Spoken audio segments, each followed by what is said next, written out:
Dakiguna partekatzeko praktika sistematizatu batean parte hartzen dugunean, uste dut topaketa marko bat irekitzen dela gazteekin. Eta bertan, zer gara zuetani, galdera berrargitaratzen dela. Aldi bakoitzean erantzun desberdin bat emateko. Gertatutako guztiaren oroimenak denboral loditutako erantzuna. Auzoan gertatzen zaigu arratsaldean jarduera bat egiten dugula gazte talde batekin. Eta gauean haiekin gurutzatzen gara supermerkatuan garagardoa erosten. Edo lanetik irten da. Eskola parean topatzen gara zigarro bat erretzen. Barre egiten diogu geure burua ikusten dugun testu inguruari. Eta ez gaude ziur nola hurbildu beste pertsonarengana. Lotxa edo arbuioa eragingo ote dion gure aurpegiak arbeletik eta ikasgunetik haratago ikusteak. Inork ez dakit zer egin. Oso ondo delineatutako espazioetan rol espezifikoak bereizten dituzten protokolo lotesleetatik harago. Eta kontua ez da horiek ukatzea edo existitzen denaren zaharkitze terminala aldarrikatzea. Galdera hor bertan botatzea baizik. Eta zer gehiago? Zer besterik existi daiteke? Uste denaren zainketatik ihes egiten dugunean, aliantzaren zein erokeri lotxagabe lehertzen da keinu batean. Bide horretan, atxikimendu gogoz irautea inposatutakoaren ieskortasunari men ez egitea da berez, ala nola, samurtasunari eustea hainbeste krudelkeriaren artean. Baina ahalegin handia egin behar da norbera izateko baldintzan ez erortzeko.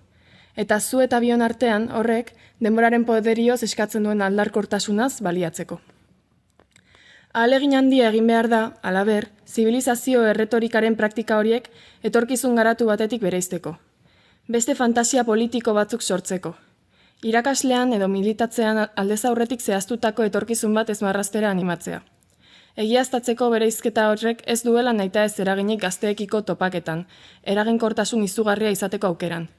Kontrara, hainbeste harreman agindu duen gorputza askatzen digu, eta plan bateratu bat sortzeko aukera ematen digu.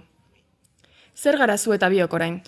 Ez dakit zer garen, baina gustatzen zait kide garela elkarri izatea, beste guztiarekin batera. Ez da beti gertatzen dela edo gertatu behar dela. Ez ditut ezagutzen pedagogikoa denaren lotura sarea ere gaitzen duen autoritarismoak, baina ziur nago ez dela hori bere atzemate saiesetina. Eskolak dena denontzat irakasteko borroka irabazi zuenean, jakintzarekin lotutako bizitzaren zati bat demokratizatu zuen, eta adintaldeei gezegokienak erabat desberdin utzi zituen. Baina hezkuntza sistema formala existitzen denetik, badira pertsonak magia egiten belaunaldien arteko gelako elkarbizitzatik abiatuta.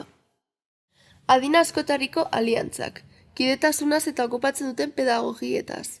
Irakaslea, hezitzailea, maistra, bideratzailea, tailer emalea, laguntzailea. Gutako asko arlo pedagogikotik hurbiltzen gara haurtzaroetara, non ezagutza batzuk erlazioaren erdigunean kokatzen diren eta haien inguruan mugitzen gara haurrak eta helduak, belaunaldien arteko nolabaiteko gertutasun espezifiko bat sortuz. Nire ustez ikaskuntza praktika hori ez da soilik saihestetina munduan biziraupen inguruan esperientzia handiagoa edota txikiagoa dutenen artean. Horrez gain, konfiantzako eta maiztasuneko loturak sortzeko ohitura ere bada, bizitza gogatsuagoa egiten duten horietakoak.